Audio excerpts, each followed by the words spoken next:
Bienvenue Stop Invest, la chaîne des top d'investissement. Ici, on parle essentiellement d'entreprises de qualité.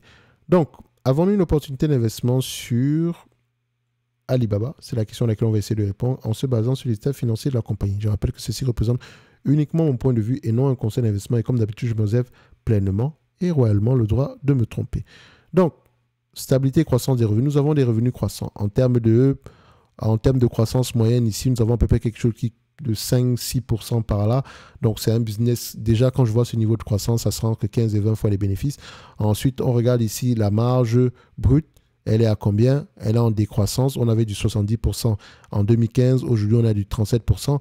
Mais toujours à comparer avec la marge EBITDA. Donc, on voit également que la marge EBITDA est en diminution. On a à peu près une 20% ici en moyenne. Donc, ce qui me conforte ici à l'idée de payer pas plus que 15 à 20 fois les bénéfices. Ensuite, parce que je ne sais pas si les marges vont continuer à baisser l'année prochaine, etc. C'est une analyse quantitative. Comme je l'ai dit ici tantôt, l'analyse quantitative nous permet de sélectionner quelle entreprise mérite ici qu'on lui accorde du temps en termes d'analyse fondamentale. Ensuite, on compare les net income et les free cash flow, histoire de voir si les deux parlent le même langage, s'ils vont dans le même sens. On les met sur le même graphique, on constate quoi? On dézoome un tout petit peu. Ça va à peu près dans le même sens. Correct. Enfin, les free cash flow sont généralement plus élevés. Ensuite, dette net sur EBITDA, il n'y a rien du tout. C'est une entreprise qui a plutôt de la dette nette, du cash net. Donc, elle a la capacité de souffrir. Si on met ça en dollars américains, ça donne combien? En dollars américains, ici, nous avons quelque chose aux alentours de 26 milliards de dollars. OK? Sur une capitalisation boursière ici de près de 300 milliards de dollars. Donc, si on fait 26 divisé par 299, ça donne au total 8%. Donc, 8% ici, la capitalisation boursière est en cash. Magnifique. Donc, comme je disais tantôt, elle a la capacité de souffrir. Nombre d'actions, est-ce que ça augmente ou ça diminue? Rachat d'actions, enfin, on ne va pas se dire massif. Je prends ça jusqu'ici. 11% en moins. C'est pas grand en 3 ans et demi. Comme vous pouvez le voir, 3,5 années ici, c'est pas fou non plus. Mais c'est toujours mieux que rien. Elle rachète ses actions. OK? On aime ça. Donc, du point de vue évaluation, qu'est-ce que ça va donner? On regarde ici, le marché a tendance à payer combien de fois les bénéfices pour ce genre d'entreprise quand on dézoome un tout petit peu. Je prends ceci, je mets ça sur les 12 derniers mois, 25 fois les bénéfices. Sur les 5 derniers mois, c'est 12 fois les bénéfices. 10 dernières années, excusez-moi, 5 dernières années, c'est 12 fois les bénéfices. 10 dernières années, c'est 24 fois les bénéfices. Je vais rester à peu près entre 15 et 20 fois les bénéfices. OK, comme je l'ai dit, c'est une chinoise. Le gouvernement chinois est très imprévisible. Et donc, il faut généralement ici être prudent avec ce type d'entité. Maintenant, si je vais sur Fastcraft, Baba, OK. Je rappelle ici qu'en description de la vidéo, vous avez la top newsletter.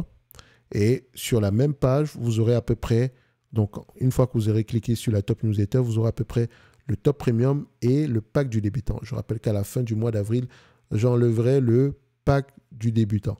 Pour le service top premium ici, pour ceux qui veulent aller plus loin, ça pourrait vous intéresser. Le pack du débutant, de toute façon, il est à l'intérieur. Et donc, et pour ceux qui veulent juste rester, voilà, au courant de ce que Top Invest propose ou bien les différents éléments que je peux envoyer dans la newsletter, vous avez le lien en description de la vidéo. Vous pouvez vous abonner directement. Alors, maintenant, concernant Alibaba, comme je l'ai dit, 15 fois les bénéfices. Grand max. Enfin, ça sera entre 15 et 20 fois les bénéfices. Si le gouvernement chinois nous laisse tranquille, on peut aller au-delà de 15 fois les bénéfices. Mais déjà, je vais le prendre à 15 fois les bénéfices. Est-ce que c'est un business prévisible? On va se dire ici, 80% du temps, ici, les analystes ont raison. Donc, ça donne 169 $ d'ici 2027.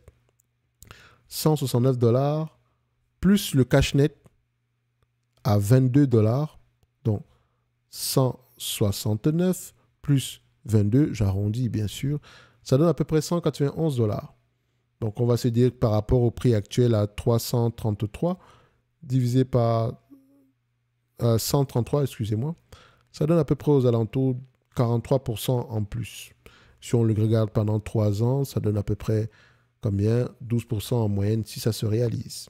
OK? Et c'est une entreprise qui verse un dividende. Il y a de grandes chances qu'elle continue à verser un dividende. Est-ce qu'Alibaba mérite d'avoir une place dans ma watchlist? Personnellement, ça ne me dérange pas d'avoir du Alibaba dans ma watchlist. Donc, puis d'ailleurs, je l'ai déjà rajouté.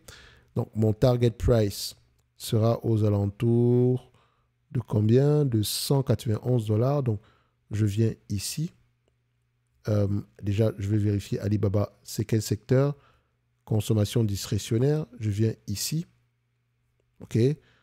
Je mets Collapse All, consommation discrétionnaire, et je classe par nom Alibaba. Et donc, j'ai Alibaba ici. La dernière fois, c'était 170 $. Et là, je mets 191 $. C'est bien ça. 191 $. 1, 9, 1. OK. Et je viens ici. La dernière mise à jour datée du 13 du mois de août 2024. Je mets celle-ci en date du 1er du mois d'avril 2025. Je rappelle que vous pouvez avoir accès à la watchlist dans le service Top Premium. Donc, maintenant, Alibaba sont à peu près en dessous des 40, enfin, aux alentours de 44 $. Et, enfin, pas 44 $, on a 44% ici de sous-évaluation. Je rappelle, la première fois, c'était à 170 $, ça datait du mois de août, n'est-ce pas? Vous vous rappelez? Août 2024. Disons, août 2024, on était disons, on était ici. OK? À ce prix-ci, on aurait pu faire ici en moyenne du plus 59%. OK? Donc, la watchlist vous permettre ici d'identifier les entreprises qui sont sous-évaluées en date d'aujourd'hui. Et je rappelle que c'est une watchlist qui m'est propre dans le sens où je mets uniquement des entreprises qui, moi, m'intéressent de manière générale. Je n'hésite pas également à enlever certaines entreprises le moment venu. OK? Mais ça ne veut pas dire ici que parce que l'entreprise est sous-évaluée, par exemple, quand je viens là sur la watchlist, parce qu'il ne faut pas que vous ayez de fausses attentes. Vous avez vu, oh, Advance Autopart est sous-évalué, je vais l'acheter. Attention à vérifier. Elle a peut-être fait ici un stock split. Comme vous pouvez voir, Michelin sous-évalué de 66%, Booking de 56%, Betson de 28%, Amazon de 59%. Ça peut vous permettre de commencer, pas sur une feuille blanche, de commencer au moins quelque part. OK? Donc, OK, Thierry pense que c'est sous-évalué.